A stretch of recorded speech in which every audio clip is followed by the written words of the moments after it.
J'ai montré dans le cours précédent que recherche et enseignement avaient des caractéristiques bien différentes quand il s'agit de mesurer la valeur des actes de travail et les chances de réussite dans l'exercice de ces fonctions.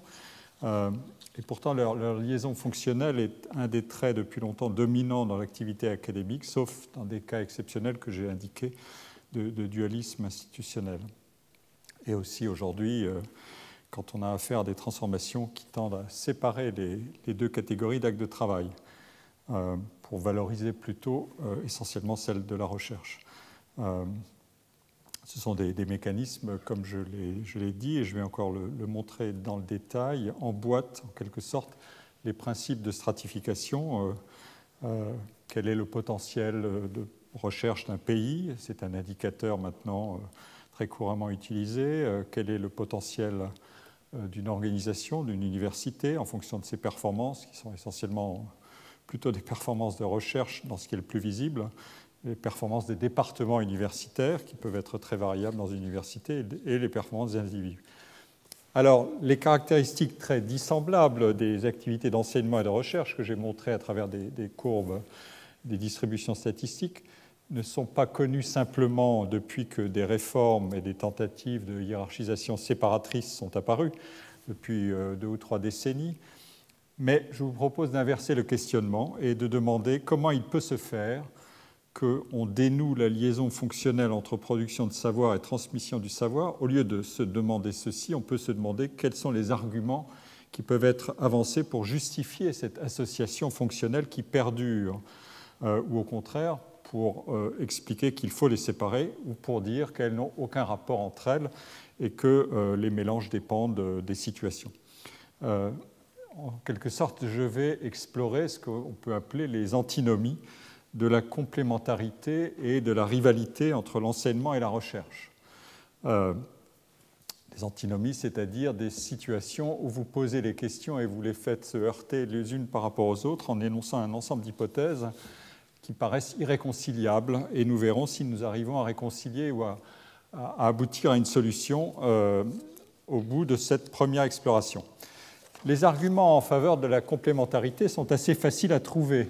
Les faits peuvent être d'abord invoqués eux-mêmes.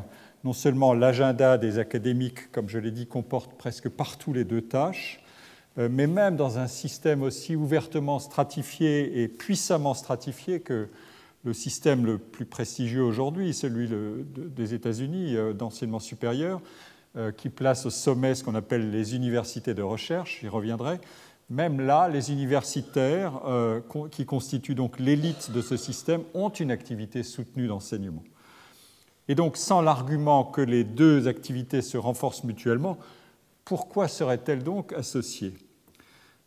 Alors, orientons la question dans une première direction. Je l'indiquais rapidement la semaine dernière à titre d'hypothèse pour soumettre le dualisme français à un questionnement. L'argument est celui-ci qu'il faut examiner. La recherche contribue-t-elle à la qualité et à l'efficacité de l'enseignement? C'est un argument de condition nécessaire. Sans recherche, pas d'enseignement. La recherche fournit le contenu, car le savoir évolue sans cesse, fournit le contenu de l'enseignement, car le savoir évolue sans cesse, et il serait impensable de transmettre aux étudiants des savoirs obsolètes, routiniers, désespérément éloignés du front avancé de la recherche. Les enseignants qui sont aussi actifs en recherche sont donc plus susceptibles d'identifier les enjeux et les contenus de la recherche avancée et d'avoir une vision large et internationale de celle-ci. Les manuels ont forcément toujours du retard, ils ne sont pas capables d'épouser les frontières mouvantes de la recherche, notamment dès que les savoirs sont plus que disciplinaires. En s'investissant dans la recherche, un enseignant doit être idéalement placé pour clarifier, actualiser, améliorer les contenus à transmettre aux étudiants, pour faire apparaître les sujets les plus neufs et les méthodes récentes et originales.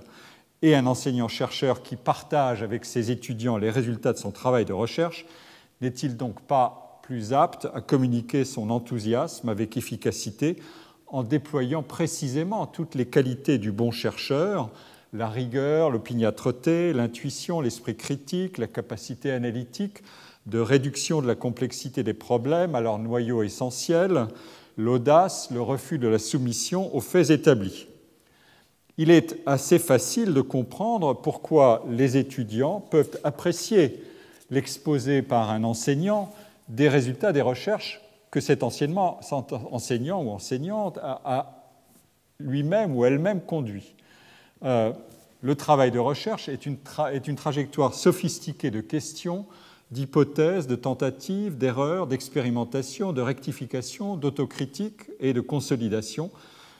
Celle ou celui qui présente ce travail en communique non pas simplement le contenu, mais le déroulement, c'est-à-dire l'enveloppe des possibilités explorées ou des voies inexplorées ou abandonnées, bref, une trajectoire heuristique. Et ce faisant, il le fait avec une authenticité évidemment irremplaçable. Maintenant, je vais orienter le problème dans l'autre sens. En quoi l'enseignement peut-il contribuer à la recherche? Ici, il y a deux arguments principaux. L'un concerne l'effort de l'enseignant. Enseigner oblige à contextualiser, à préparer les réponses aux questions et aux objections, bref, à s'écarter du simple cheminement de spécialisation qui conduit à explorer, comme dans la recherche, des questions étroitement définies, et donc il est admissible que le travail de préparation fournisse de multiples occasions à la fois de combler des lacunes dans son savoir et d'envisager les questions traitées dans des perspectives plus nombreuses et plus diverses que ne l'exige la trajectoire cumulative et spécialisante du travail de recherche. Un deuxième argument tient à la nature des échanges qui interviennent avec les étudiants. L'enseignement est une épreuve de clarification qui oblige à maîtriser les questions enseignées pour les communiquer efficacement, pour maintenir l'attention, pour augmenter le taux d'appropriation des contenus présentés et pour soutenir la motivation des étudiants. Il y a bien une dramaturgie propre de l'activité d'enseignement qui suppose une réserve de connaissances de la part de l'enseignant et une capacité d'élucidation fondée sur l'aptitude à se mettre à la place d'autrui pour anticiper ses questions ou pour répondre quand la question est posée. Il en va d'ailleurs exactement de même pour l'étudiant ou l'étudiante. La communication pédagogique est réussie quand l'interpolation des perspectives fonctionne bien, quand l'enseignant peut adopter le point de vue de ses étudiants et les étudiants entrer progressivement dans le cours du raisonnement de l'enseignant ou l'enseignante et adopter sa perspective. L'interaction avec les étudiants, c'est donc tout aussi bien cette matière de questions, de commentaires, de discussions, d'interrogations incongrues, de manières multiples de suspendre l'évidence qu'aurait un savoir délivré d'en haut et de le soumettre à l'épreuve de l'échange et de la critique collective. Comme disent les collègues américains, une conférence d'un prix Nobel dans laquelle un undergraduate est susceptible de poser des questions dévastatrices est une conférence réussie. Cette mise à l'épreuve du savoir à transmettre consolide la trajectoire heuristique du travail et peut aussi suggérer à l'enseignant des questions nouvelles ou lui procurer des incitations à poursuivre sur une voie insuffisamment approfondie. Ce genre d'argument de ce genre d'argument dérive donc la conception de la complémentarité fonctionnelle. Et on en trouve de multiples incarnations dans toutes sortes de travaux de recherche sur l'évolution du monde et des professions académiques. Dans un livre célèbre de 1968, The Academic Revolution, de Jenks et Reisman, l'observation est tout de suite faite qu'un enseignant qui cesse de faire de la recherche se condamne à se répéter et à perdre le contact avec le savoir et les jeunes générations qui le font avancer. En 68, on comprend bien l'actualité du propos. D'autre part, les questions d'enseignants, les qualités d'enseignants et de chercheurs sont assez voisines, a-t-on dit, ou même semblables, un haut degré d'engagement, en tout cas dans ce qui est la bonne qualité de l'enseignement et celle de la recherche, la persévérance, le travail intensif, l'implication, de la créativité. Il faut évidemment de l'imagination, de l'inventivité, de l'originalité et un sens de l'analyse critique. En somme, les deux activités sont bâties sur un même socle qui requiert des qualités identiquement engagées. Autre argument, le bénéfice pour les étudiants est de stimuler l'esprit de découverte, d'analyse et de rigueur critique qui sont en quelque sorte les éléments non pas de compétences, mais de quelque chose de beaucoup plus précieux que les compétences, qui est une métacompétence. Je vais parler ici de cette capacité, non pas simplement d'apprendre, mais d'apprendre à apprendre, d'apprendre à extraire de toute situation de quoi recadrer cette situation, de connecter les savoirs acquis, de les environner, de les envelopper. Question, la complémentarité dont je viens de définir à grands traits les propriétés pourrait-elle être asymétrique ? Après tout, le sens principal de la relation positive entre enseignement et recherche paraît d'abord être celui-ci, pas de bon enseignant sans une vraie capacité de recherche, la relation en sens inverse devant logiquement avoir un pouvoir moins élevé, pas de bons chercheurs sans une bonne qualité d'enseignant, en raison de ce que j'avais montré, c'est-à-dire les différences dans la distribution des qualités reconnues respectivement aux travaux d'enseignement et aux travaux de chercheurs, autrement dit une symétrie gaussienne contre ce que j'avais montré, une asymétrie parétienne dans la distribution des performances.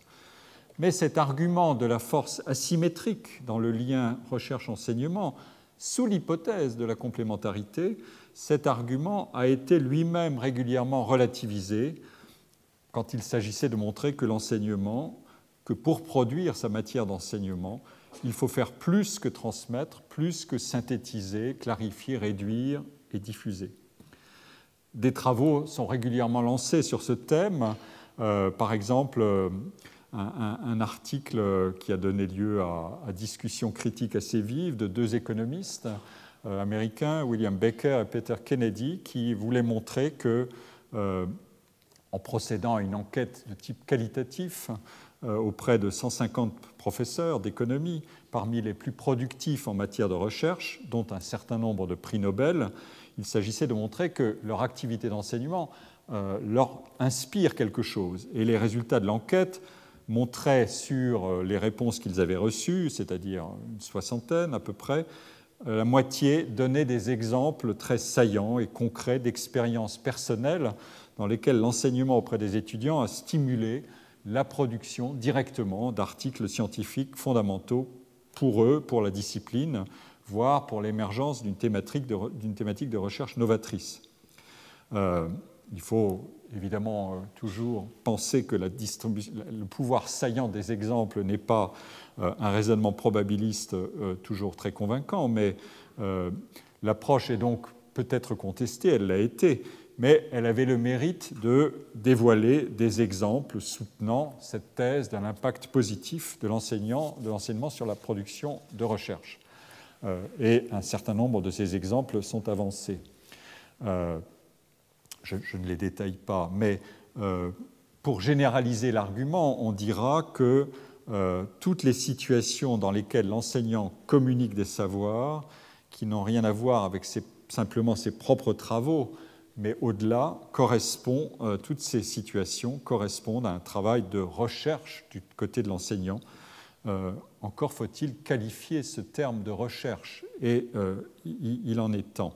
On peut en effet diversifier l'argument de ce que c'est que la recherche en proposant une définition élargie des termes. C'est ce qu'a voulu faire un collègue américain, Ernest Boyer, dans un livre célèbre qui s'appelle « Scholarship Reconsidered ». La scholarship, c'est un mot difficile à traduire, c'est savoir, c'est érudition, c'est précisément l'enjeu un peu de cette réflexion sur qu'est-ce que c'est que ce terme et ce savoir et cette production de savoir. Et Ernest Boyer voulait s'écarter de la partition simple entre produire par l'invention et la découverte et transmettre. Après tout, le vocabulaire de la recherche dans le monde de l'enseignement supérieur a été introduit assez récemment. Il a été utilisé par les réformateurs anglais dans les années 1870 pour contester à Oxford et Cambridge leur monopole de lieux d'enseignement, en disant qu'il faut aussi en faire des lieux d'apprentissage. C'est une nuance importante. Ce terme de recherche entre ensuite dans le monde américain de l'enseignement supérieur au début du XXe siècle. Et l'effort de Ernest Boyer dans ce livre qui a été très commenté, notamment dans les sciences de l'éducation, mais aussi dans les milieux universitaires américains, l'effort de Boyer consiste à remonter en amont de la division entre savoir produit et savoir transmis pour dégager une notion plus générale de scholarship qui lui permet de désigner une grande variété d'activités productrices et diffusantes de savoir. Et l'unité et la cohérence de ces activités résident dans la capacité à penser, communiquer et apprendre. Notre conception de cette capacité, dit le livre et l'argument dans son essence, et notre conception de cette capacité est aujourd'hui réduite à une hiérarchie de fonctions qui situe la recherche fondamentale au sommet et dont tout devrait procéder comme tout procéderait de quelque chose, d'une source dont émanent des effets en aval. Cette conception est trop monodirectionnelle, elle est trop causale linéaire en quelque sorte, elle ignore les interactions, les boucles de feedback. C'est en quelque sorte tout le sens du procès qui est fait régulièrement à la réduction de tout savoir à un savoir strictement codifié, abstrait et cumulatif. J'en ai parlé dans mes 2 premiers cours. Un des enjeux le recentrage de nos sociétés sur ce que c'est que le savoir dans les économies de la connaissance ou les sociétés de la connaissance, c'est de faire évoluer de manière simultanée l'objectif, élever la formation des individus et la capacité de recherche des sociétés et la valeur des systèmes d'enseignement supérieur et de recherche, mais c'est aussi de faire évoluer simultanément les définitions même de ce que c'est que la recherche, avec les bénéfices et les controverses qu'elle implique. Alors, pour élargir la définition et la catégorisation des savoirs, Boyer proposait, je ne l'ai apparemment, ça n'est pas apparu dans mon... Voilà, ça y est, curieux. Boyer proposait quatre définitions, 4 notions qui permettent de découpler l'opposition ou de la relativiser, l'opposition simple et dichotomique. Premièrement, la scholarship de la découverte, à laquelle on peut à peu près assimiler ce qu'on appelle aujourd'hui la recherche dans son acception actuelle. La production de découvertes et de connaissances originales et neuves augmente le stock des connaissances existantes, mais, et ça c'est une remarque que je trouve intéressante, elle a aussi une dimension éthique.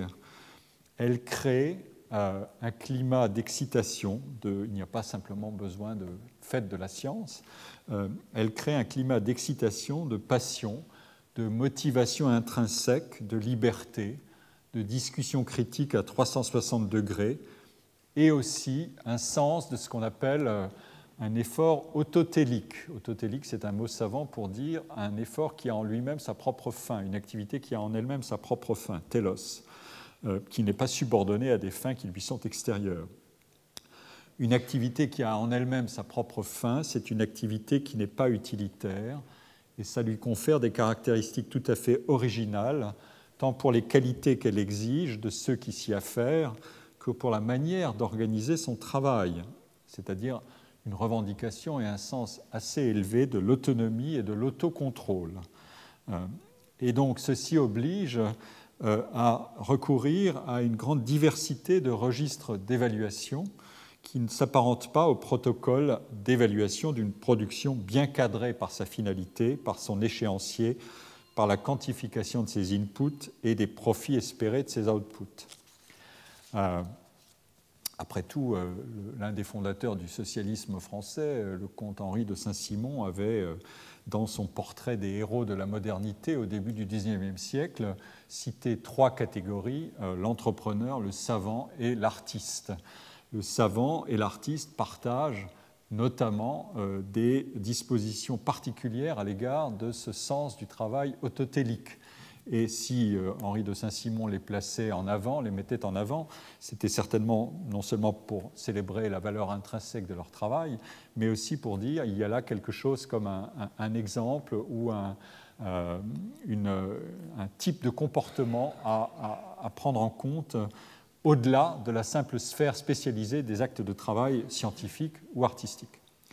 Un vaste sujet. Le thème de la créativité aujourd'hui en est surabondamment imprégné. L'une des caractéristiques qui est d'ailleurs intéressante dans l'analyse de ce qu'est que l'activité de recherche, c'est le couplage que j'examinerai plus en détail la semaine prochaine entre l'incertitude sur la réussite de ce travail et la surabondance des tentatives et des recherches qui sont proposées pour y parvenir. Ce point est essentiel. La deuxième espèce de savoir ou de scholarship, c'est celle de l'intégration. Elle correspond à des qualités de synthèse, de mise en relation par rapport à la puissance analytique de la spécialisation. Ce qu'indique Boyer dans son livre, c'est que les savants, les scholars, doivent donner du sens aux résultats scientifiques qu'ils produisent, qui, dans leur communauté, font sens immédiatement, mais dès qu'ils sont appropriés à l'extérieur, ne peuvent plus rester isolés. Il faut les connecter à d'autres perspectives disciplinaires, il faut les combiner, en quelque sorte, les associer, et y compris en les soumettant à des publics de moins en moins spécialisés et de moins en moins professionnels. C'est en quelque sorte célébrer le pouvoir de la mise en relation qui donne du sens et de la substance à toute réalité, le savoir étant en l'espèce une réalité d'une sorte particulière. Nous avons ici affaire à quelque chose qu'on connaît bien dans la philosophie et dans la culture nord-américaine. C'est une ontologie whiteheadienne du nom du philosophe Alfred Whitehead, et presque leibnizienne, qui indique que la réalité n'est que relation.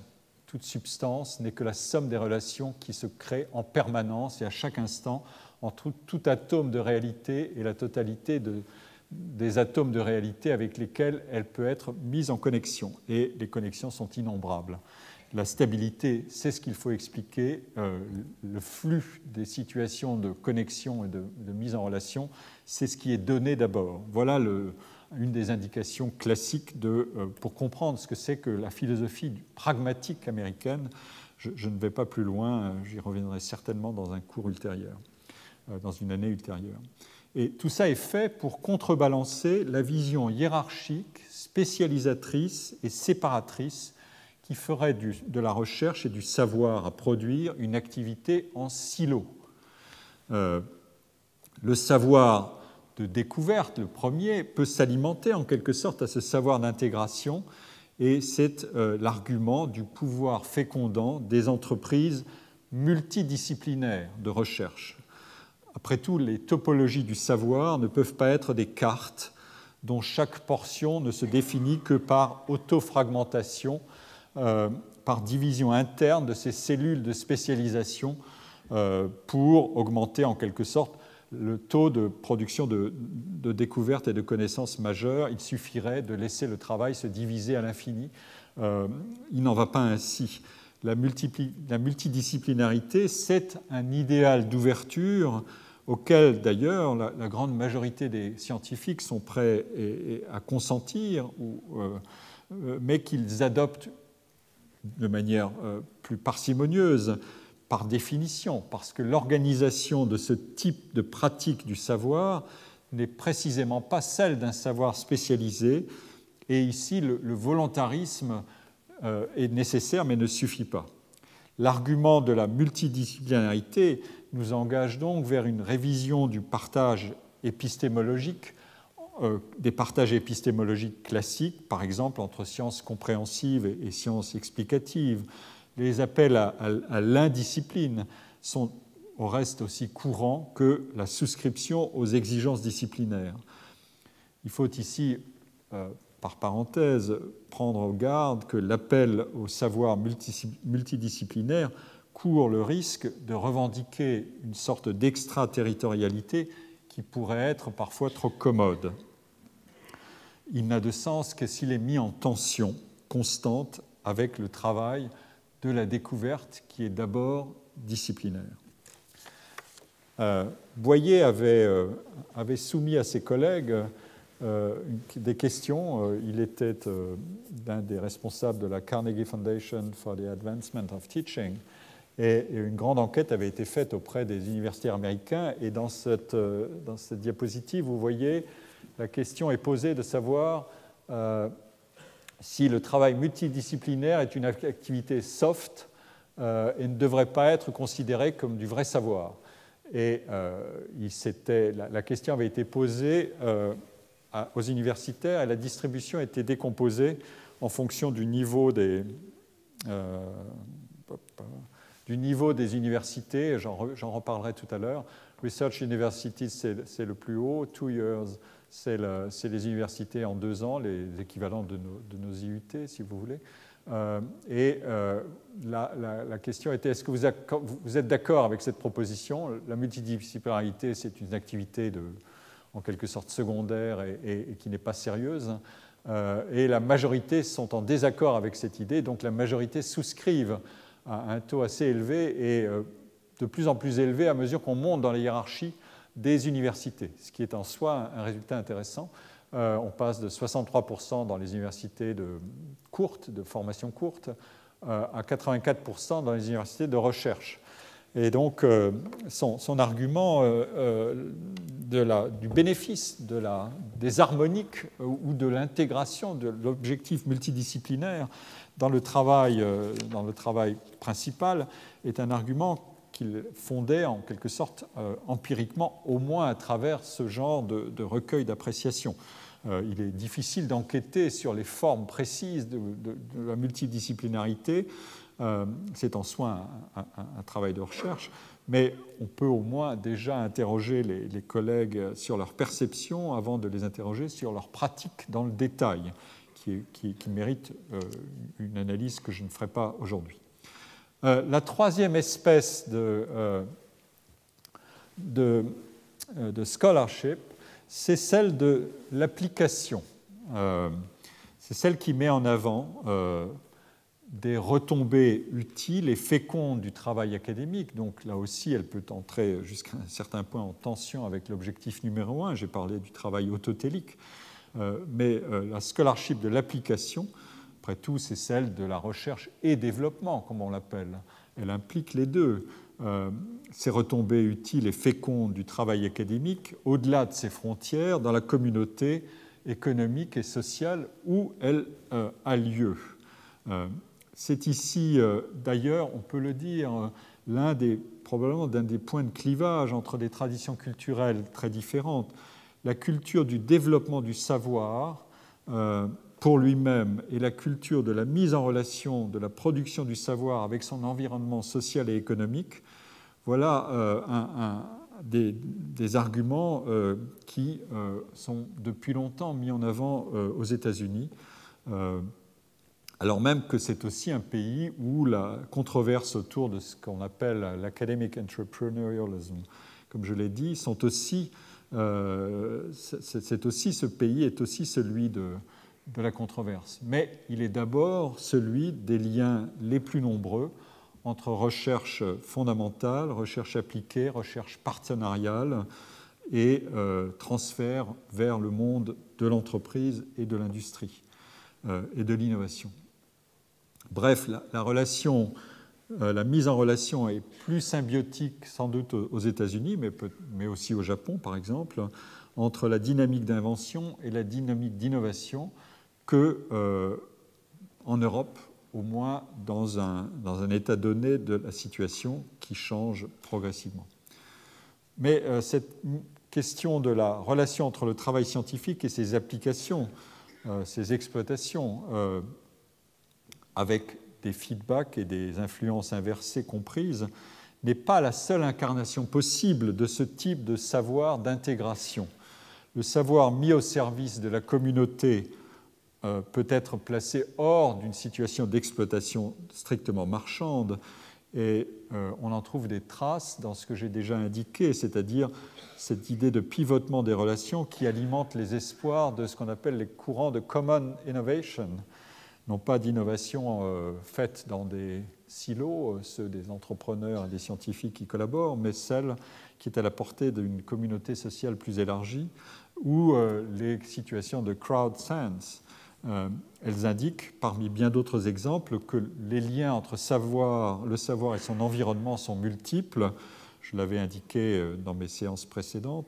Et ces liens ne sont pas simplement concevables comme des menaces à l'égard de l'intégrité de la science et de son autonomie. La quatrième espèce de scholarship, c'est celle de l'enseignement. Nous faisions déjà un pas hors de la sphère des activités autodéliques, comme je l'ai dit, en examinant la troisième espèce de savoir, et l'enseignement nous fait faire un pas de plus dans une conception fonctionnaliste du travail du savoir, dont l'utilité se mesurerait à l'efficacité de sa transmission. Pour modifier cette conception, cette définition simplement fonctionnelle qui place toujours la pédagogie et l'enseignement sous la dépendance de la recherche, et pour modifier cette conception qui priverait en quelque sorte l'activité d'enseignement de ses harmoniques profondes de scholarship, Boyer insiste sur la dynamique de l'échange, de la communication pédagogique, autrement dit, sur cette double directionnalité. L'enseignant déclenche un processus d'apprentissage et veille à sa réalisation chez l'étudiant, mais l'étudiant, du moins dans de bonnes conditions de communication pédagogique, doit aussi savoir stimuler l'enseignant par ses capacités critiques, par son inventivité, par ses perspectives propres. Bref, l'interaction doit pouvoir produire davantage que ce que l'assimilation de l'enseignement à une situation asymétrique entre un sachant et un apprenant laisse supposer. Je reviendrai sur cette sorte de contrat bilatéral entre l'enseignant et l'étudiant. J'insiste sur le terme bilatéral, pour précisément dire qu'il ne s'agit pas d'une situation d'asymétrie simple, pour montrer ce que veut dire la relation pédagogique dans une compréhension différente. J'y reviendrai la semaine prochaine quand je parlerai de l'inflation des notes et des évaluations. Boyer rejoint ici l'argument déjà que j'ai évoqué tout à l'heure de la complémentarité entre recherche et enseignement. L'inventivité du chercheur est fécondée par le travail d'enseignant qu'il doit accomplir. Et l'interpolation des perspectives dont j'ai parlé nourrit cet idéal de complémentarité, mais en projetant aussi cet idéal sur la situation même de formation du savant. Après tout, aucune expérience ne lui est plus intime à ce savant que l'association et la tension entre apprendre et inventer, entre être formé et se développer, entre avoir un mentor et construire son autonomie. Et donc, l'étape ultime dans cet exercice consiste à dire que ces quatre espèces de scholarship sont indissociables pour récuser la partition, la spécialisation et la hiérarchisation qui mutilent aussi bien la conception de l'enseignement que celle du savoir. Il existe un certain nombre de mises à l'épreuve empiriques de ces idées, notamment faites par les universitaires qui travaillent dans les départements de sciences de l'éducation, qui sont beaucoup plus nombreux aux États-Unis qu'en France, et qui produisent un ensemble de connaissances qui méritent d'être analysées dans le détail. Je vous renvoie par exemple à un travail qui avait été fait coordonné par John Braxton sur la mise à l'épreuve de ce modèle de Boyer qui s'intitule « Using Boyer's Four Domains of Scholarship », qui est paru en 2006. Un des points qui m'intéresse, je ne veux pas entrer dans cette voie-là parce que ça serait trop longue, parce que la littérature est gigantesque.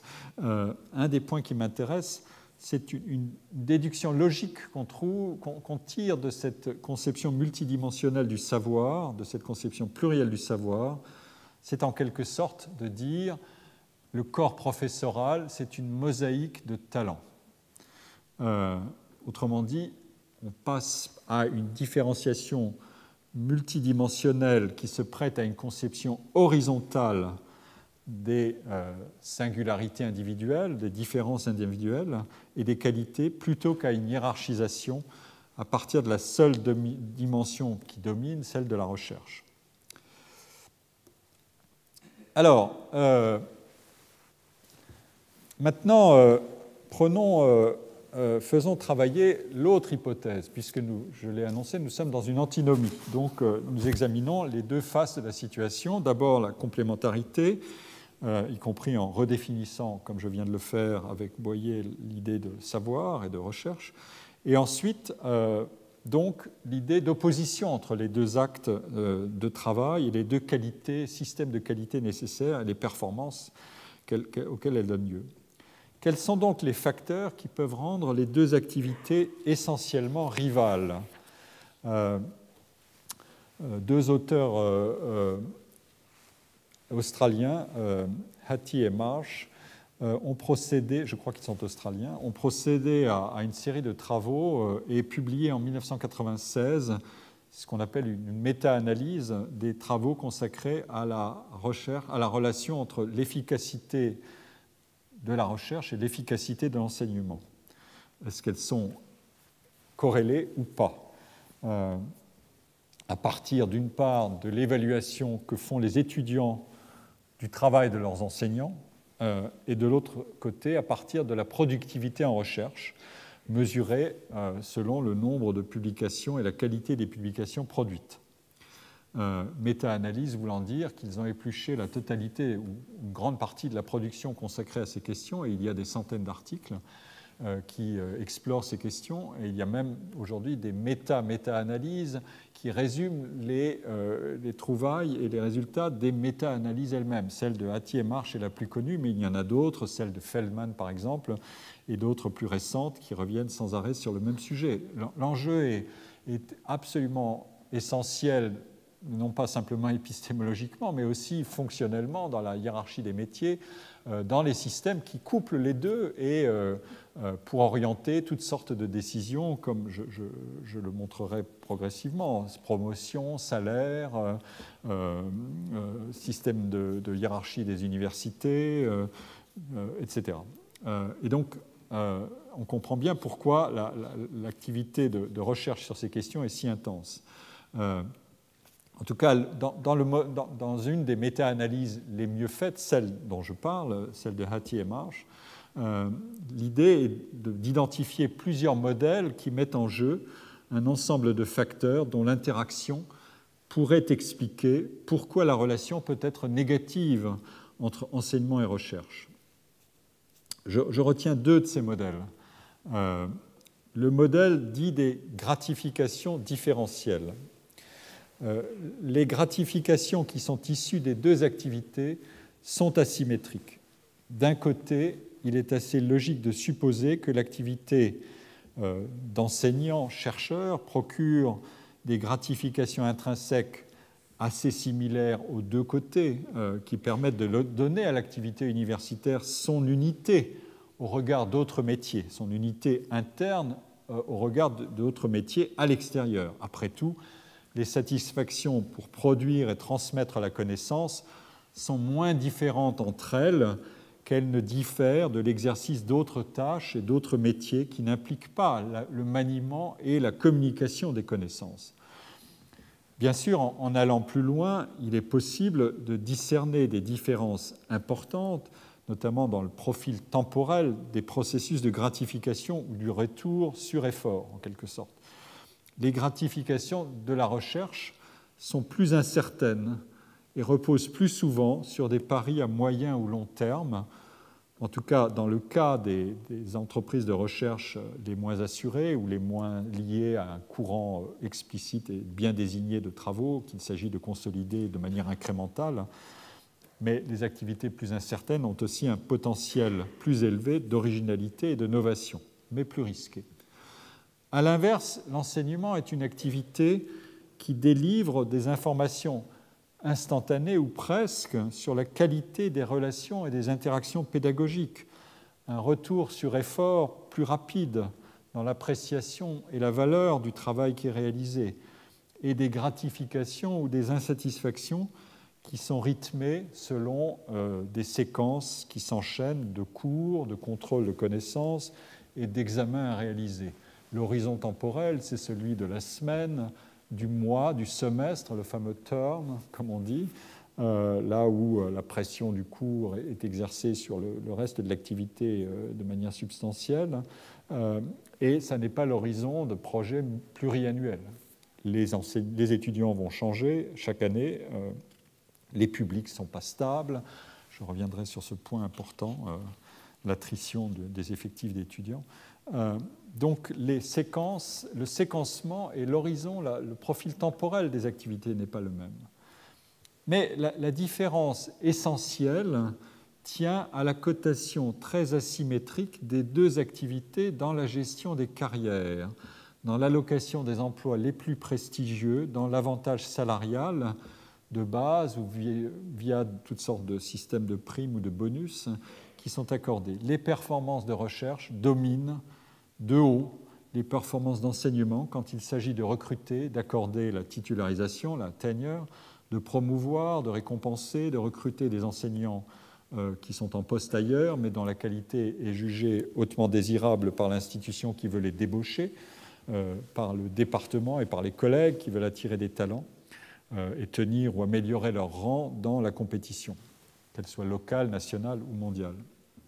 Et dans la gestion du marché interne des carrières au sein d'une organisation, parmi les critères qui sont pris en compte, celui de la productivité scientifique et celui de l'exercice, à titre secondaire, celui de l'exercice des tâches d'administration et de gestion au sein de l'organisation à des fins de bénéfice collectif, dominent de haut les qualités du travail d'enseignement proprement dit.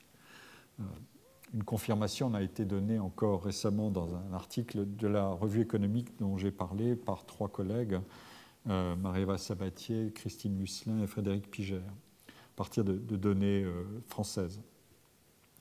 C'est seulement en cas de performance très médiocre ou très inférieure à la moyenne dans le travail d'enseignement qu'intervient une sanction dans une université ou un département pour gérer les carrières et les augmentations de salaire ou pour accélérer ou décélérer le parcours des échelons.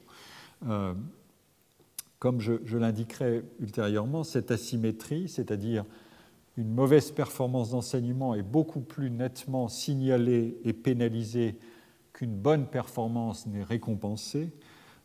Cette asymétrie est très caractéristique d'un type particulier d'emploi dont il faut apprécier et coter la contribution à l'efficacité et à la valeur de l'organisation.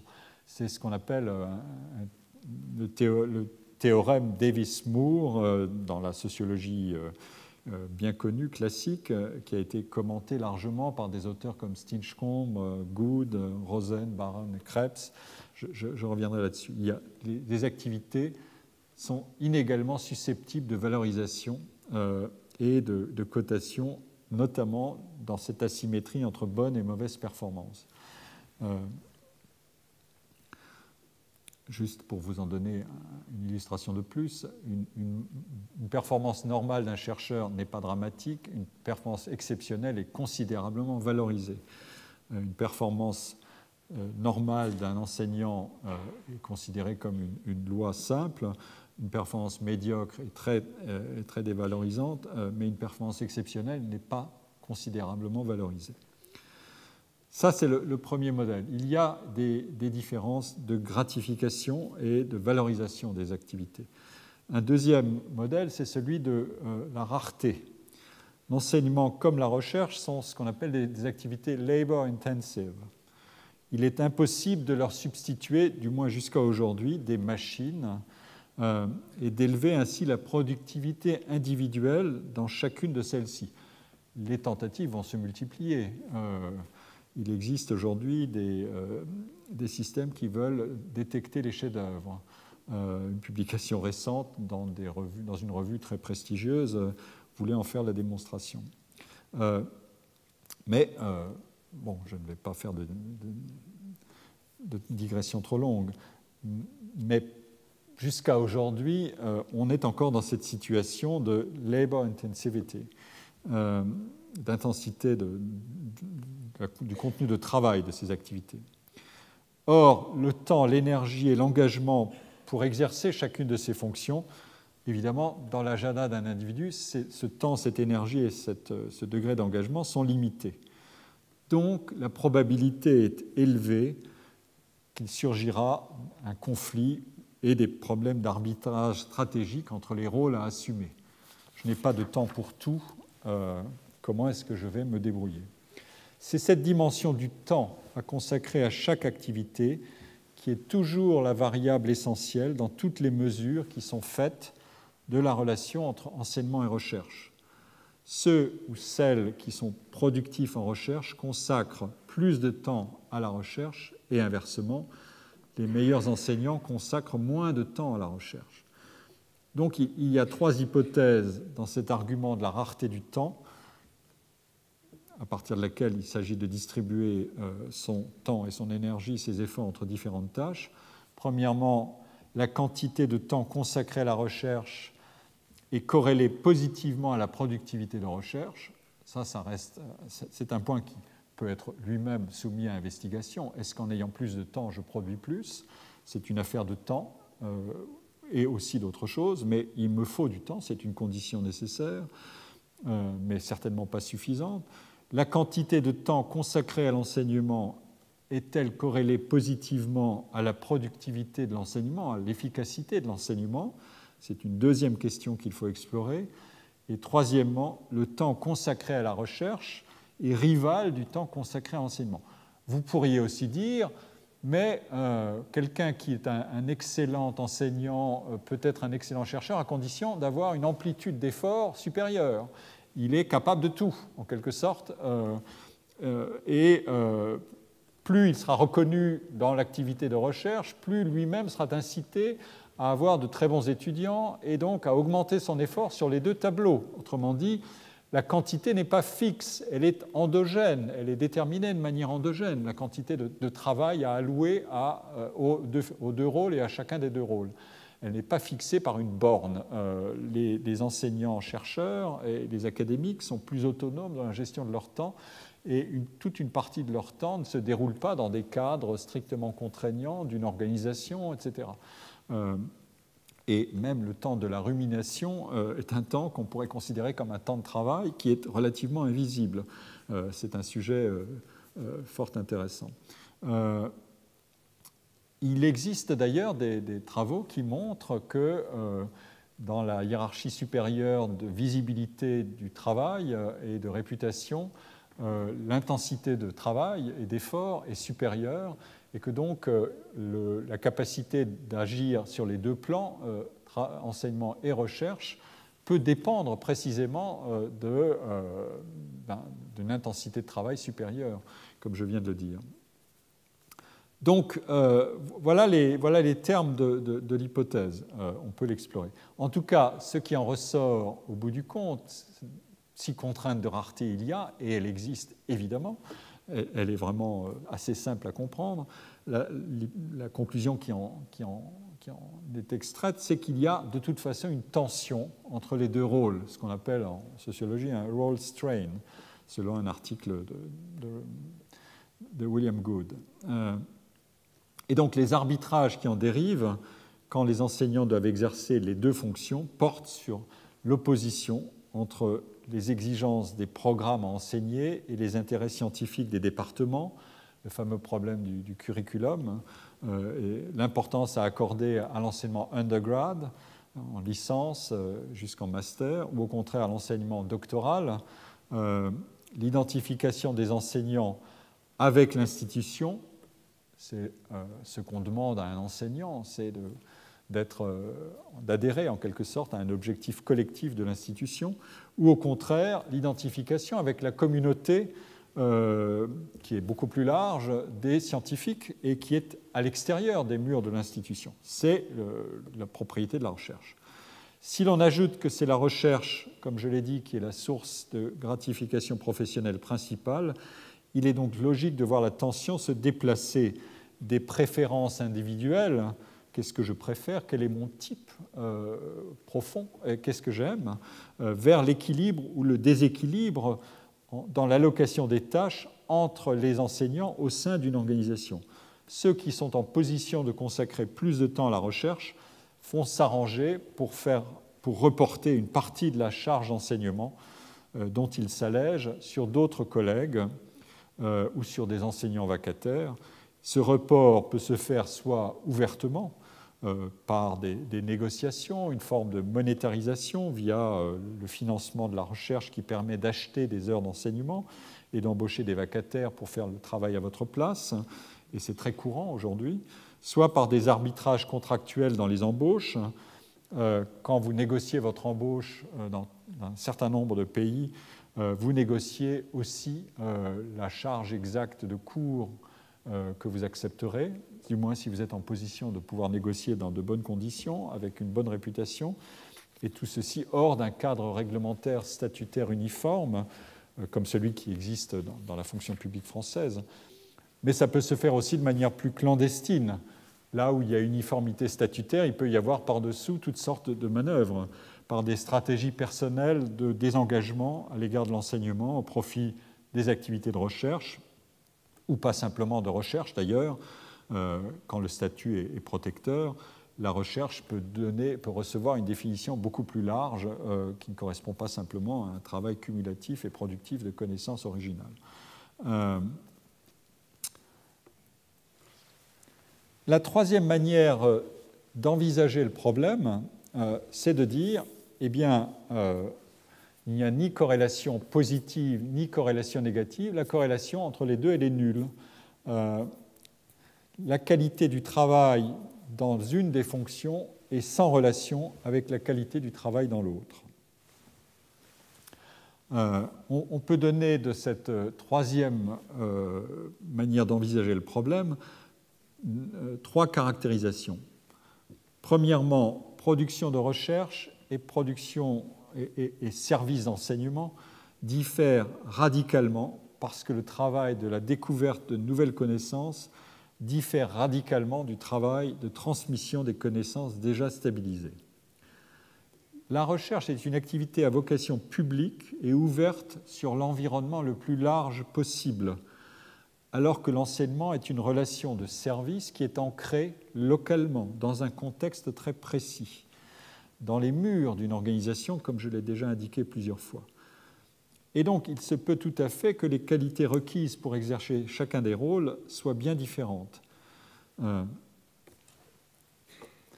Bien sûr, on pourra dire qu'un individu peut avoir un répertoire pluriel d'actions et d'interventions, mais ce répertoire des actes de travail est réellement structuré différemment.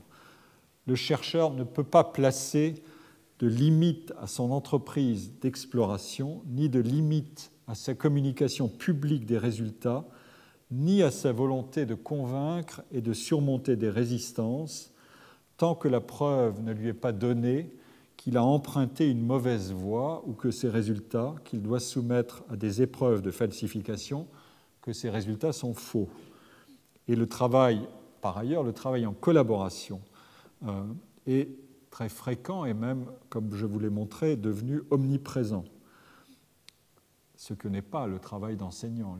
Les enseignements à deux sont plutôt minoritaires ou exceptionnels. Enfin, le style de travail qui est celui du chercheur, c'est un travail, même dans la collaboration, est un travail d'intériorité réflexive. Et en ce sens, ce que autrui peut apprendre, une recherche que fait un individu égaux, ce qu'autrui peut apprendre est essentiellement un produit dérivé. Ça n'est pas le but principal de l'activité. L'enseignant, lui, il agit sur le comportement des étudiants, qui au départ sont supposés en savoir moins que lui sur ces questions. Il agit sur ce comportement et sur le savoir à déclencher et à transmettre pour encourager, motiver, surmonter des résistances, dialoguer et utiliser l'extraversion pour obtenir des résultats dans les actes de communication pédagogique. Le charisme d'un enseignant est assurément définissable, mais dans de tout autre terme que le charisme d'un chercheur. L'apprentissage, à la différence de ce que je disais sur la recherche, l'apprentissage est un but intentionnellement visé par l'enseignant et la mesure directe de son efficacité. Enfin, l'enseignement est une activité qui est conduite publiquement devant des étudiants et parfois aussi devant d'autres collègues ou même des publics assez variés, comme ici. Et il peut exister de nombreuses formules d'enseignement selon le degré, le niveau de spécialisation des étudiants ou des publics concernés. À l'inverse, la recherche ne connaît dans sa forme centrale pas tellement de variétés innombrables d'effectuations ou de destinataires innombrables de son travail qui seraient légitimés à l'évaluer. Sauf si on dilue la définition du travail scientifique dans des pratiques qui sont épistémologiquement peu contrôlables. En fait, je l'ai dit tout à l'heure, l'activité de recherche, elle est bien une activité à vocation publique dans la diffusion la plus large possible de ses résultats, mais, et ses constituants même, aujourd'hui, doivent pouvoir être accessibles pour que les résultats soient contrôlés. On publie aujourd'hui les données, pas simplement les résultats, on publie les méthodes, etc. On met à disposition de la communauté tout entière non seulement les résultats, mais la totalité, en quelque sorte, des matériaux et des démarches. Mais ce qui est vrai de ce caractère public des résultats ne l'est pas de l'effectuation précise du travail du chercheur. Celui-ci ne vit pas dans un palais de verre. Il ne travaille pas, le brainstorming dans une équipe, les actes de travail du chercheur ne sont pas observables en continu. Et donc, c'est bien une activité qui a une forte composante privée, individuelle ou collective, mais qui est menée dans des espaces matériels ou immatériels via la communication électronique qui doivent être privatisables et protégés en quelque sorte par un certain niveau de secret. On peut difficilement imaginer aujourd'hui, mais nous verrons, des Massive Online Open Researches, comme on pourrait faire des travaux d'enseignement massivement ouverts et online. Il est difficile d'imaginer une équipe de recherche sous le faisceau des caméras sans aucun caractère privé et secret du travail. Ou alors on adopte une définition de la recherche, de ses conditions d'exercice et des conditions de recrutement du chercheur, etc., de définition des limites de la communauté de recherche qui sont tout à fait différentes et qui n'ont plus rien à voir avec des mécanismes comme la priorité de la découverte et la cumulativité. Bien sûr, on peut examiner les différentes conditions et caractéristiques que je viens d'examiner pour décider s'il s'agit de conventions qu'il est possible de récuser ou de réviser afin de leur opposer un autre modèle, celui d'une recherche plus ouverte, dont j'ai déjà parlé, ou d'une hybridation entre un savoir spécialisé et un savoir profane, entre un modèle top-down et un modèle bottom-up. Mais il est sans doute impensable qu'un tel exercice différent du travail de recherche ne secrète pas lui-même ses propres conventions, ses normes, ses mesures d'efficacité à partir du moment où il veut démontrer qu'il a un certain sens, un certain pouvoir, une certaine efficacité et que donc il va dire qu'il est en rivalité avec une recherche spécialisée conduite selon d'autres protocoles. La deuxième hypothèse, le deuxième moyen de dire que la corrélation est nulle, c'est de dire, et de prendre le contre-pied d'un argument que j'ai avancé précédemment, que les profils des personnalités du chercheur et de l'enseignant sont vraiment différentes. Ici, on peut invoquer toutes sortes de recherches qui sont menées régulièrement et abondamment pour percer le secret de ce que c'est que le chercheur inventif et créatif. D'innombrables travaux sont consacrés à ces questions, bien sûr, vous imaginez l'enjeu, et les traits dominants qui émergent de ces travaux, notamment psychologiques, et maintenant de neurosciences, socio-cognitifs aussi, dressent à peu près un portrait, si je veux résumer, un portrait du type suivant de ce qu'est un chercheur inventif et actif. Il est souvent ambitieux. Si vous ne voulez pas révolutionner le monde, il vaut mieux ne pas trop s'engager dans ce genre d'activité, au moins initialement. Il est persévérant, c'est une valeur essentielle. Il est plus souvent dominateur que soumis à la convention. Il est rebuté par des situations vagues, mal définies, floues. Il est souvent agressif. Il a un sens aigu de l'indépendance. Il n'est pas enclin aux compromis arrangeants. Et il est exigeant autant à l'égard d'autrui qu'à l'égard de lui-même. On peut ajouter qu'il est plutôt épris d'autonomie, d'introversion et peu enclin à consentir à des exigences de sociabilité disciplinante, que par ailleurs il est peu capable d'inhiber le flux constant d'idées et de stimuli externes, qu'il est ouvert à l'expérimentation incessante, qu'il est motivé intrinsèquement pour travailler obsessionnellement sans trop se laisser distraire afin d'accumuler des connaissances pour ruminer, pour tâtonner, pour trier, pour espérer trouver de bonnes intuitions quand de bonnes circonstances surgissent. C'est le fameux thème des associations horizontales et latérales qui surgissent hors des pressions et des interactions trop orientées vers des buts bien définis. Tout ça fait partie de la somme de caractérisation de ce que c'est que la créativité dans le travail d'invention, mais on peut l'appliquer à certains égards aussi au monde des arts. L'enseignant, lui, quelles sont ses qualités de base? Il doit se montrer plutôt sociable et empathique que pas, plutôt extraverti que pas, plutôt ouvert à l'échange et disponible, encourageant, libéral et non autoritaire. Il ou elle préfère la situation de communication à la situation de rumination. Il ou elle manifeste une bonne capacité à se mettre à la place d'autrui, plutôt qu'une capacité de résister à l'influence ou à la pression d'autrui.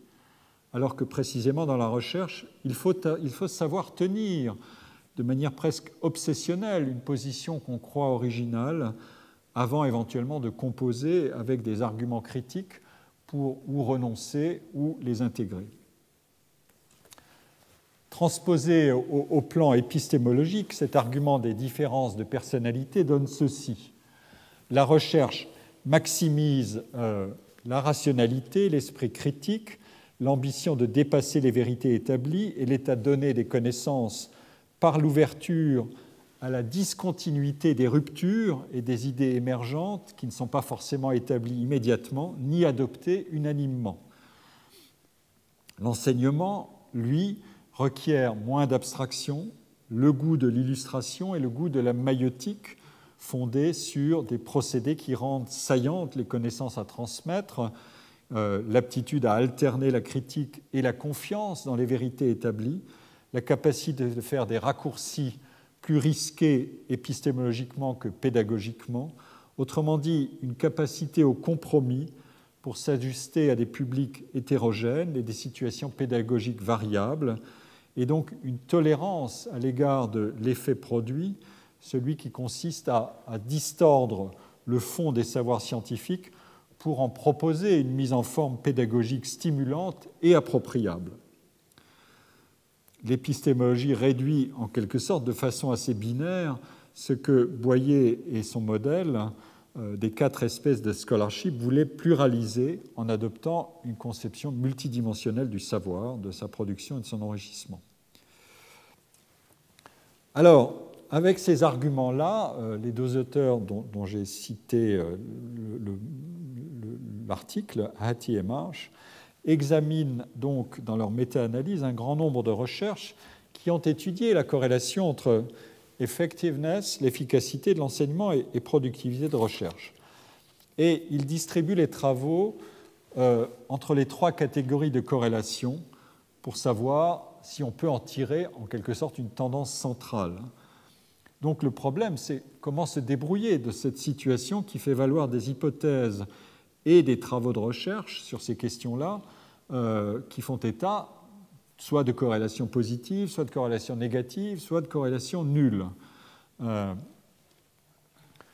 Une manière d'avancer dans cette exploration, c'est d'identifier un certain nombre de variables de contextualisation qui obligent à déployer l'investigation sur la relation enseignement-recherche bien plus largement que dans des travaux qui rechercheraient simplement des corrélations directes entre la qualité des professeurs, telle qu'elle est évaluée par les étudiants, et la production de recherche, évaluée à partir du nombre de publications. Donc, il faut multiplier les variables qui spécifient et contextualisent les activités. J'en ai extrait une liste ici que je tire d'un article qui est cité en référence de Mark Hughes dans un livre publié en Grande-Bretagne, Reshaping the University. Ça fait partie de ces ouvrages innombrables qui envisagent la transformation du monde des universités.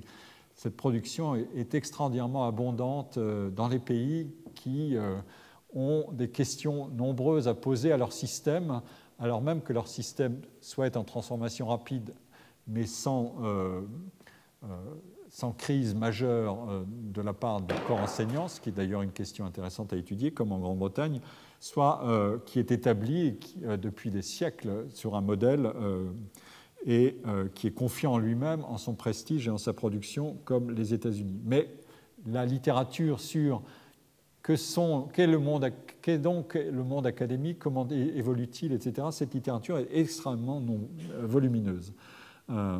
C'est un sujet en soi intéressant. Et donc la liste de ces variables de contextualisation, elle est évidemment, en voilà une, le type de recherche, oui, ça ne se lit peut-être pas facilement, le type de recherche qui est menée, le niveau de la recherche, la discipline académique, j'y reviendrai à la fin, si du moins j'ai encore le temps de le faire, je prends toujours un peu de retard dans mon timing, la manière de faire cours, de délivrer, comme on dit, la philosophie de l'apprentissage implicite et la discipline, encore une fois, les variables qui concernent les individus, comment le rôle d'enseignant est-il assumé, le rôle d'érudition en tant que rôle social, quel est le type d'activité qui est associé à la prise, à l'absorption de savoir et au stockage, à la préservation du savoir, et le rôle du chercheur.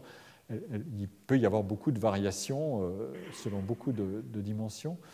Le comportement des étudiants peut s'analyser à travers le niveau d'aptitude des étudiants, tel qu'il peut être, par exemple, mesuré à des tests initiaux quand on cherche à savoir qui on veut admettre dans une université qui pratique la sélection. On mesure l'aptitude au départ et on mesure les gains de connaissances qui ont été acquis ultérieurement. Et d'autre part, une variable sur laquelle je vais revenir tout de suite, qui est le niveau des études réalisées. L'enseignement n'a pas les mêmes caractéristiques en fonction du cursus et du type de formation qu'on fournit. Enfin, l'université, son type, sa stratégie, c'est une vraie question aujourd'hui, et les cultures nationales dont j'ai déjà un peu parlé et les politiques qui en dérivent. Voilà une liste assez simple. Mais ces différents facteurs permettent certainement de mieux caractériser les deux activités à partir de leur contenu effectif, d'aller dans le grain fin de l'analyse et des actes et des contextes. Mais aussi, bien sûr, il constitue de multiples dimensions de variabilité, dont certaines, par exemple les disciplines ou les niveaux d'études ou le niveau des étudiants, sont peut-être analytiquement ou sont analytiquement maîtrisables, alors que d'autres, celles de la learning philosophy ou de la national culture du système universitaire, sont plus malaisées, évidemment, à convertir en variables opératoires. Donc, quand j'avance ces critères de spécification contextualisée de l'analyse, on voit bien qu'il y a une frontière de possibilités entre explorer et expliquer. Les facteurs qui sont difficiles à objectiver et à spécifier exigent du travail empirique qui peut être inaccessible ou alors qui rend infaisable l'analyse de construction et de modélisation et les tests à partir de données empiriques. Sauf à voir surgir une stratégie originale de modélisation qui surgira pour incorporer toutes ces dimensions, et on peut compter sur l'inventivité des chercheurs pour essayer de le faire. Mais on peut aussi compter sur les mécanismes de défense et de critique contre toutes les tentatives de quantification, de réduction du qualitatif au quantitatif, qui choisissent une voie divergente par rapport à l'augmentation de la précision analytique. Il faudra revenir sur ces questions de controverse autour de la quantification l'an prochain. Une solution dérivée consiste à ne prendre en compte que certaines variables médiatrices. Je vous présente ici un modèle que l'un des deux auteurs de l'article dont je parle, Marsh, avait publié en 1984. C'est ici, voilà. Et où il concluait à une corrélation en bas, une corrélation faiblement positive ou nulle entre la recherche, effectiveness, et teaching effectiveness. Alors comment s'y prend-il ? Il part de l'idée qu'il neutralise la question de différence de personnalité. Admettons au départ que l'aptitude à enseigner et l'aptitude à être un bon chercheur, elles soient corrélées positivement, qu'on ne crée pas de frontières excessives. Autrement dit, dans le jeu de tous les arguments qu'on a avancés, on va finir par arbitrer en disant partons de l'idée qu'elles sont plutôt corrélées positivement que négativement. Bon, et ensuite, regardons ce qui se passe sur les deux versants. Le premier versant du côté de la recherche, c'est oui, mais est-ce que je vais recevoir des gratifications à partir de la recherche qui vont en quelque sorte créer une situation de durcissement de la relation entre enseignement et recherche, et cette gratification est liée évidemment au temps que je consacre à la recherche, et tout ça fait système pour produire de l'efficacité, mais est-ce que ça va finir par créer un découplage avec l'activité d'enseignement? Et ici, on voit que s'insère une relation négative entre enseignement et recherche à travers le temps. Comme je l'ai dit, le temps est la contrainte de rareté ultime, le temps, l'effort, si vous voulez, et ce temps qui est consacré à l'une et à l'autre des fonctions interagit aussi, bien sûr, avec les gratifications. Là, il y a une boucle de rétroaction. Si je suis consolidé dans mes performances de chercheur, je vais en obtenir des gratifications qui vont me pousser à exiger encore plus de temps, etc. Et là, pareil, d'une autre manière. Et donc, au bout du compte, à partir d'un mécanisme où on suppose qu'une relation est positive en haut, on aboutit en bas à une situation de corrélation nulle, parce qu'une corrélation positive et une corrélation négative se neutralisent finalement pour produire une corrélation nulle ou très faiblement positive, comme ils disent dans leur papier. Donc voilà le type d'argument qui permet de ne pas prendre en compte toutes les variables dont j'ai parlé, mais simplement quelques-unes. L'aptitude ou le profil de personnalité ou de style de travail, si vous voulez, la gratification, j'ai parlé de gratification différentielle tout à l'heure, bon, elle joue, et le temps de travail, qui est une variable simple à mesurer et qui est en quelque sorte un socle empirique extrêmement facile à contrôler, ou assez facile à contrôler, soit par l'interrogation directe, soit par d'autres voies, mais sur lesquelles les résultats sont assez fiables. Sur d'autres dimensions, comme je l'ai dit, les résultats sont beaucoup plus difficiles à contrôler ou les données à objectiver. Donc, on le voit, l'intérêt de cette représentation est donc de partir d'une hypothèse non exclusive, l'aptitude, et d'aboutir à une situation de corrélation zéro. Alors, on peut progresser encore et spécifier davantage le modèle en introduisant certaines autres variables de la liste que j'ai présentée plus haut, celle-ci, et notamment, et c'est un des points essentiels, le niveau de l'enseignement qui est produit. Il y a là-dessus beaucoup de travaux qui sont consacrés à vérifier si le signe de la corrélation entre enseignement et recherche et qualité de l'une et l'autre ne s'inverse pas à mesure qu'on passe des enseignements de premier cycle aux enseignements de master et surtout de doctorat. Autrement dit, si l'efficacité de l'enseignement et celle de la recherche ne sont pas mutuellement dépendants à mesure que le public étudiant se rapproche du profil d'enseignant-chercheur, puisque ces étudiants ont été formés déjà et filtrés par des années d'études accumulées et qu'ils partagent progressivement une conception du savoir avancé que délivre l'enseignant et qu'ils peuvent même devenir, comme je le montrerai, des assistants de recherche ou des assistants d'enseignement, comme c'est très fréquemment le cas dans beaucoup de pays. Ici, je peux vous présenter des résultats de travaux qui ont été faits par des chercheurs hollandais. Alors, je fais figurer sur cette slide, il faut que j'accélère un peu, des caractéristiques du modèle hollandais. J'ai déjà parlé du modèle français, du modèle allemand, du modèle britannique. Je parlerai tout à l'heure du modèle américain. Le modèle néerlandais est intéressant parce que depuis la fin des années 60, on a transformé ce qui était une caractéristique de base de ce modèle, c'est-à-dire la dissociation entre enseignement à vocation professionnelle ou enseignement à vocation généraliste. On a décidé que les établissements d'enseignement professionnel seraient considérés aussi comme des universités, mais des universités appliquées, de sciences appliquées, comme on les appelle aujourd'hui, habilitées aussi à faire de la recherche, alors que les autres universités, le groupe d'une douzaine d'universités généralistes, lui, est d'abord coté et valorisé en fonction de ses performances de recherche.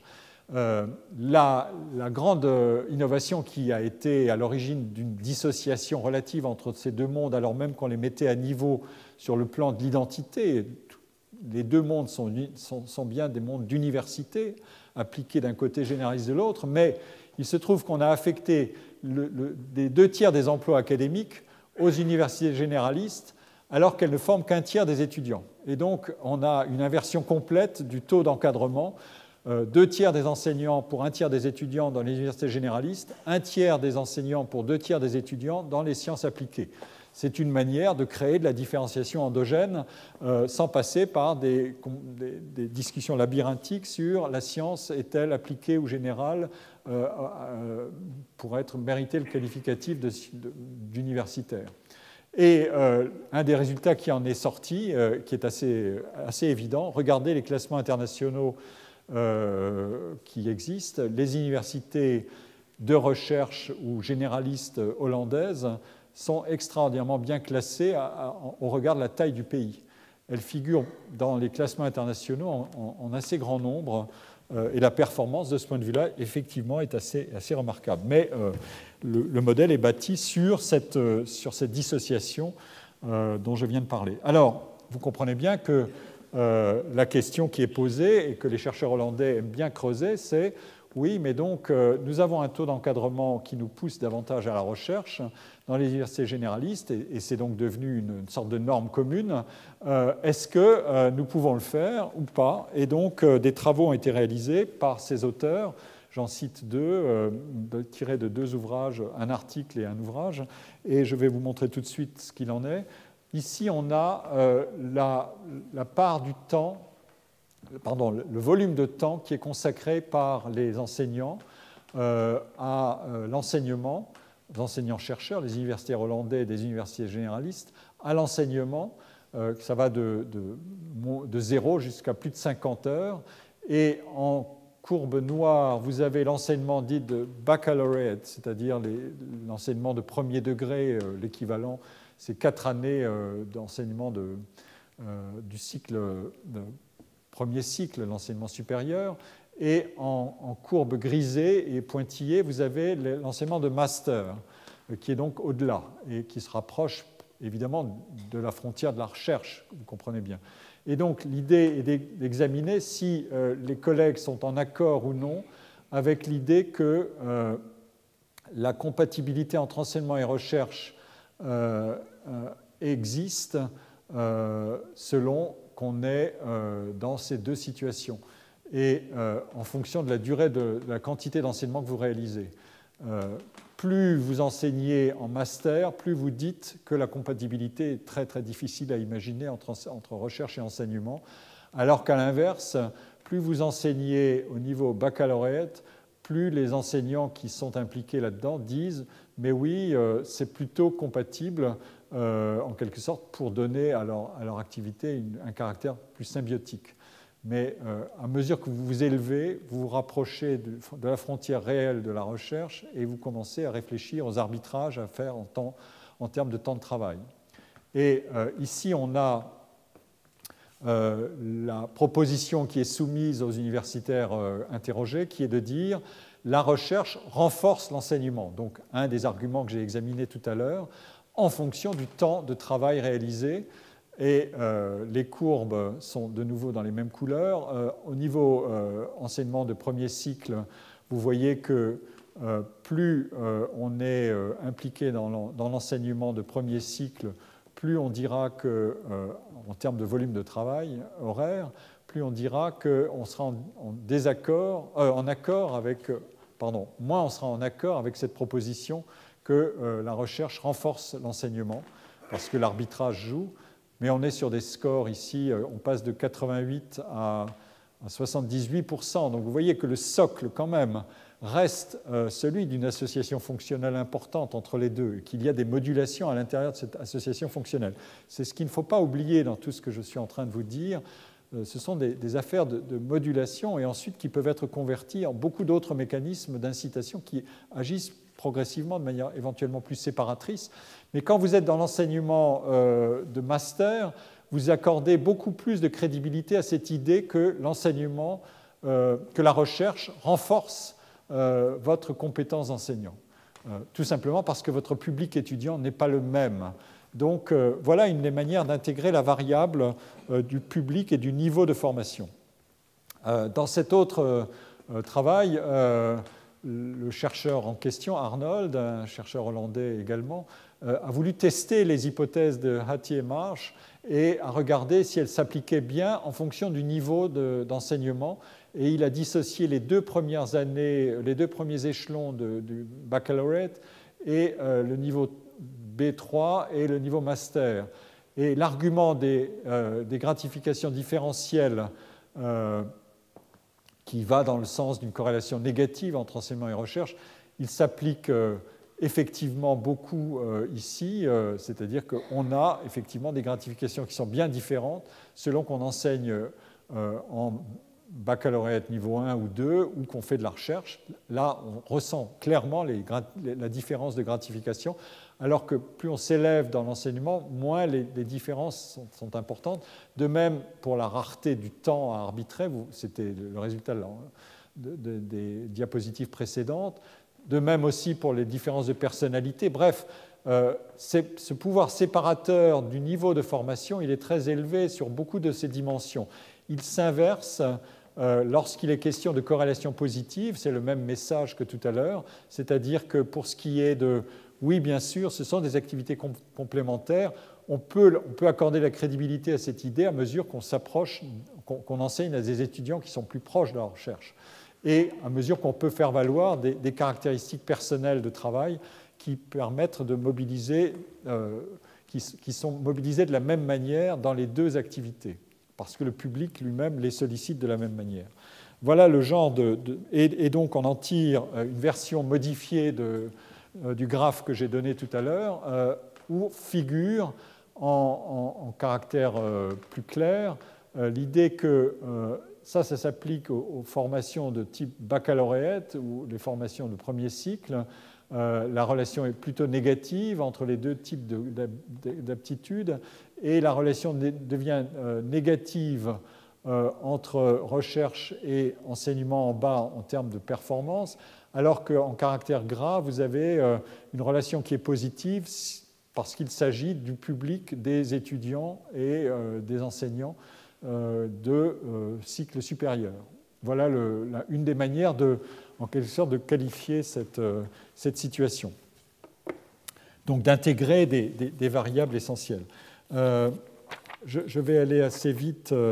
Maintenant, j'ai encore un tout petit peu de temps. Je voudrais vous présenter, mais c'est un gros morceau, le modèle américain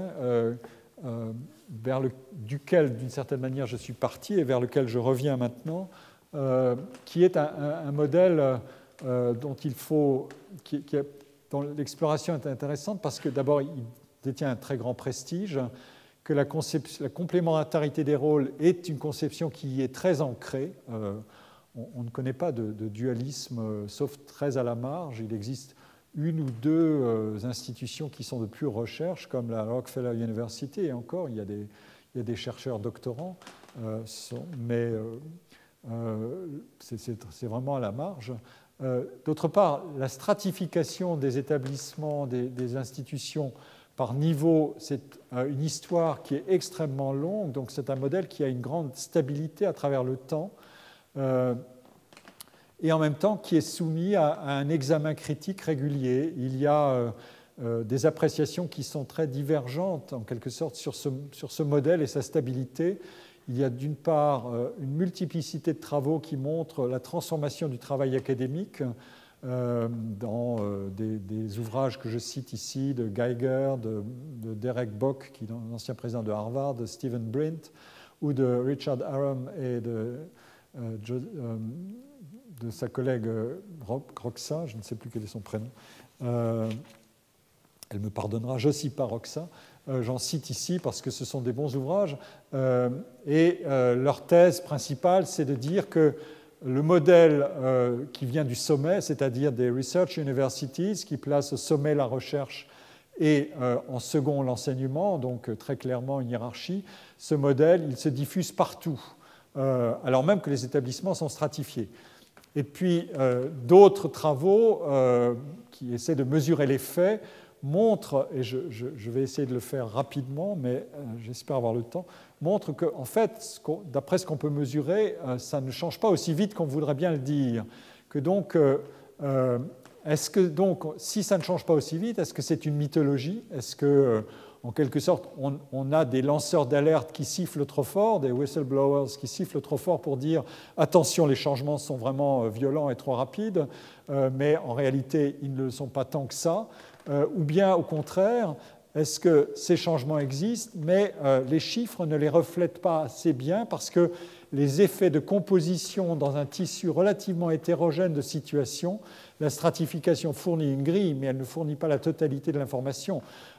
Encore une fois, quand vous allez dans le détail, il n'y a pas de fonction publique de l'enseignement, ni dans les universités publiques, ni dans les universités privées, a fortiori aux États-Unis.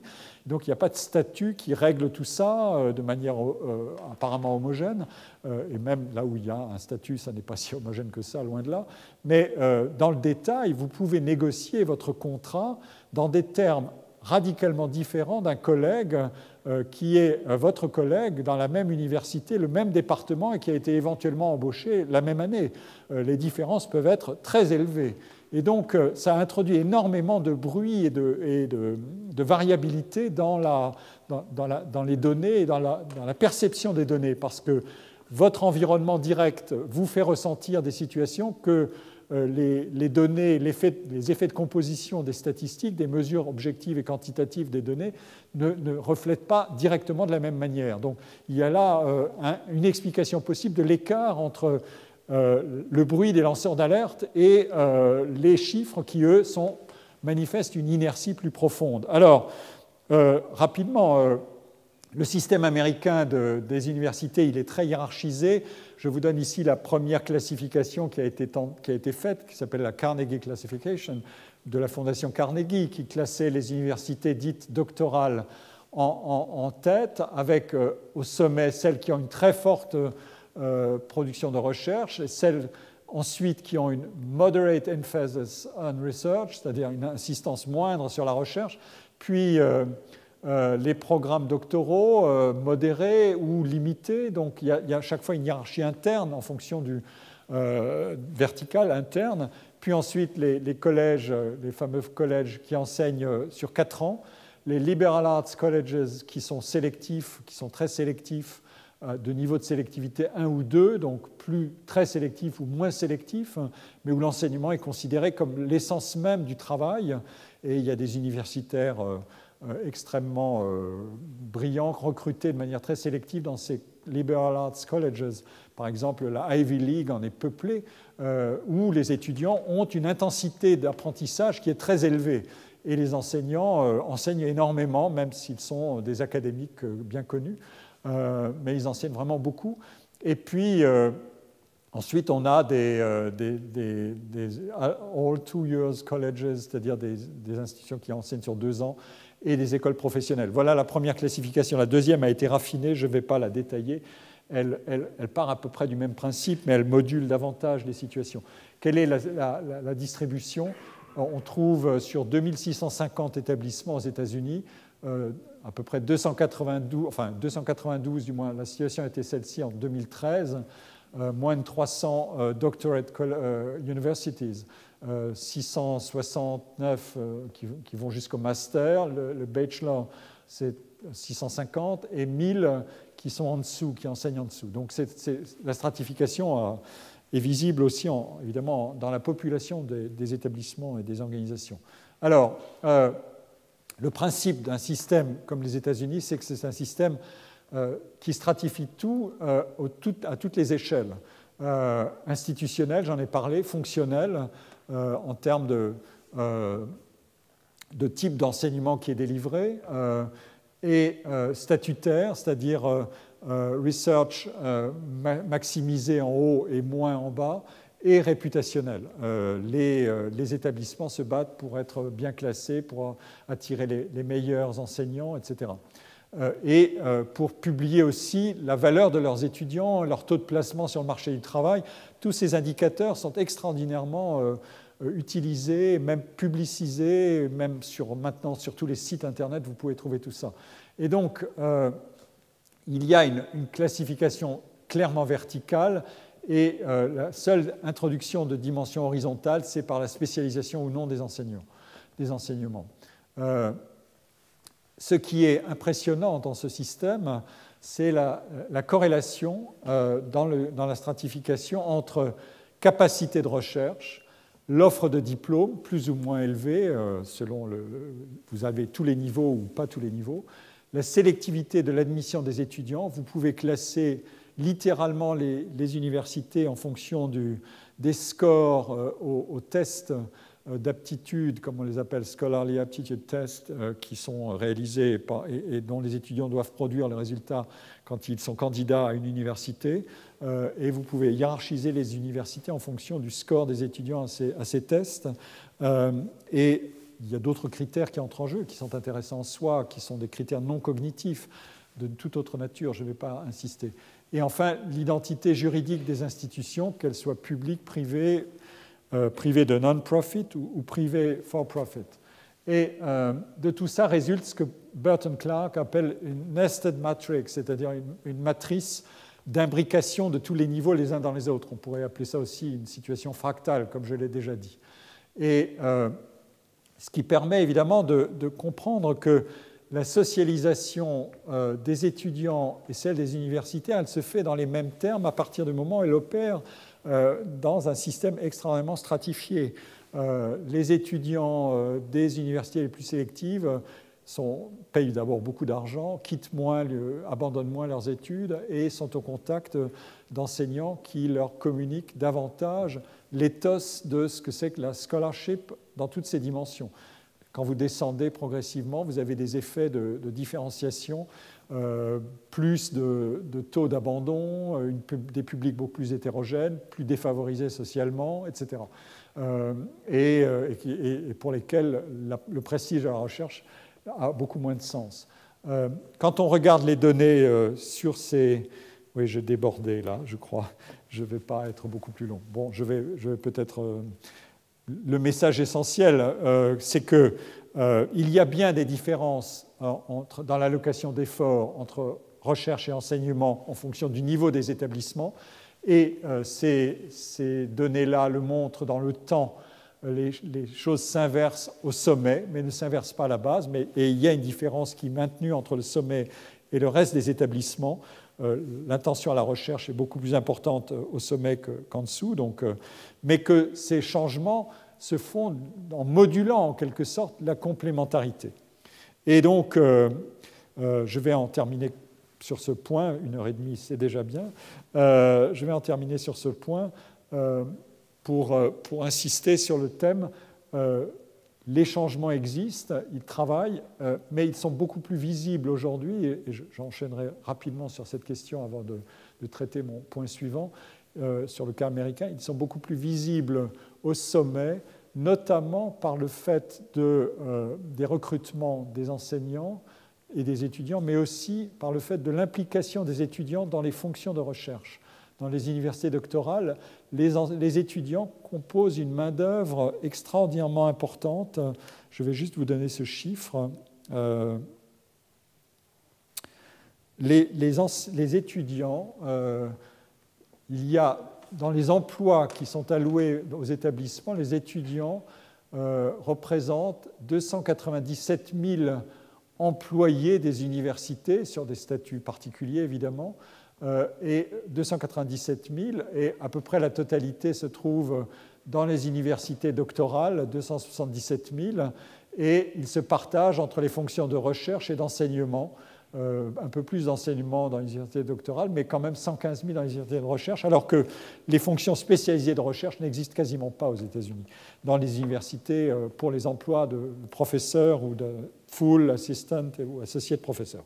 Voilà, donc c'est ce que j'appelais cette socialisation du rapport entre l'étudiant et l'enseignant qui agit beaucoup sur la relation entre enseignement et recherche à ce niveau-là, dans les universités dites doctorales.